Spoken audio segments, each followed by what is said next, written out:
अस्सलामु अलैकुम रहमतुल्लाहि व बरकातुहू। वज़ू करने का सबसे बेहतरीन तरीका और मसनून तरीका ये है, सबसे पहले अपने दिल में पक्का इरादा कर ले कि मैं वज़ू कर रहा हूँ। ठीक है, उसके बाद अपना चेहरा किबला की तरफ कर ले और ऊंची जगह पे बैठ करके वज़ू करना शुरू कर दे। अगर किबला की तरफ मुंह नहीं कर पाते हैं, जैसे कि अगर वज़ू खाने का रुख यानी जो नल होता है उसका रुख अगर किबला की तरफ नहीं है तो फिर यहाँ तो मजबूरी होती है, तो फिर आप जिस रुख है उसी रुख बैठ जाए, पक्का इरादा कर ले। ठीक है, और ऊंची जगह बैठ करके आप वज़ू करना शुरू कर दे। वज़ू करने से पहले पहले बिस्मिल्लाहिर्रहमानिर्रहीम ज़रूर पढ़ लेना और फिर दोनों हाथ को गट्ठों तक ज़रूर धोना, यानी यहाँ तक, ये जो गट्ठा है ठीक है यहाँ तक ज़रूर धोए। उसके बाद आप मिसवाक करें। अगर आपके पास मिसवाक ना हो तो अपने उंगली को मुंह में, अपने माउथ में करके आप मुंह को अच्छी तरीके से धुल ले। और अगर कोई चीज़ आपके दांत में अटकी हुई हो तो उसको निकालना ज़रूरी है, आप उसको निकाल लें। फिर उसके बाद उसको निकालने के बाद अपने मुँह को सही से साफ़ कर लें अंदर से। फिर उसके बाद 3 मरतबा आप कुल्ली करें, और अगर रोज़ेदार नहीं है तो गरगरा करना ज़रूरी है, आप गरगरा करें 3 मरतबा।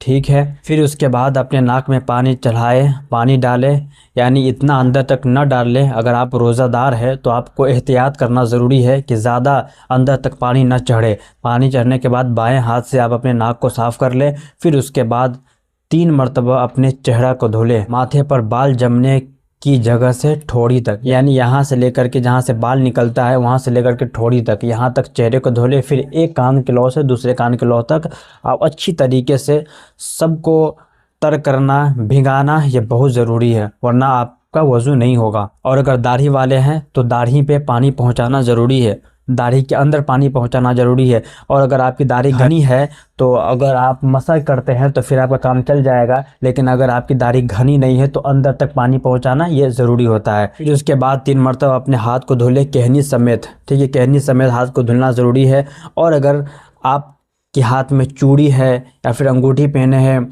तो चूड़ी को हिला करके हर जगह पानी को पहुंचाना बहुत ज़रूरी है। और अगर टाइट अंगूठी पहने हुए हैं तो उस अंगूठी को निकालना ज़रूरी है। अगर नहीं निकाल सकते, अगर इस तरह आप कर सकते हो, जिस तरह हिला करके पानी अगर अंदर तक पहुंच जाता है, तर हो जाता है, तो फिर आपका वज़ू हो जाएगा। फिर उसके बाद सर का मसा करें, चौथाई सर का मसा करना ज़रूरी है। और वो तरीका ये है कि सबसे पहले अपने तीनों उंगली, ये जो 3 उंगली है, इन तीनों उंगलियों को इस तरह ऐसे करें। ठीक है, इस तरह मिला लें।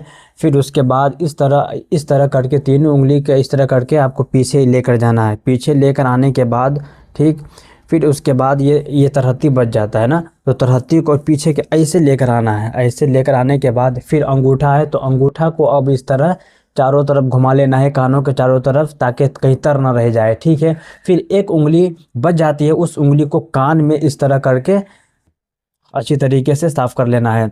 तो ये तरीका है मसा करने का, तो आप इस तरह मसा कर लें। फिर उसके बाद आप पैर को धो लें, जो फ़र्ज़ में दाखिल है, यानी फ़र्ज़ को आपको टखनों समेत धुलना ज़रूरी है।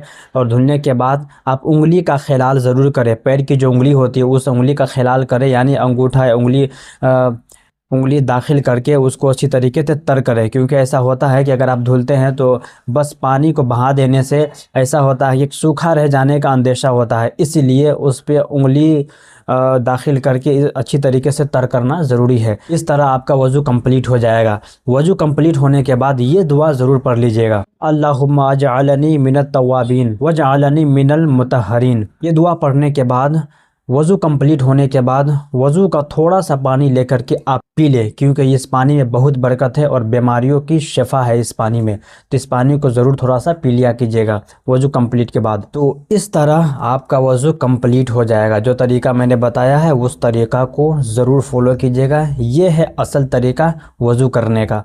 अस्सलामु अलैकुम।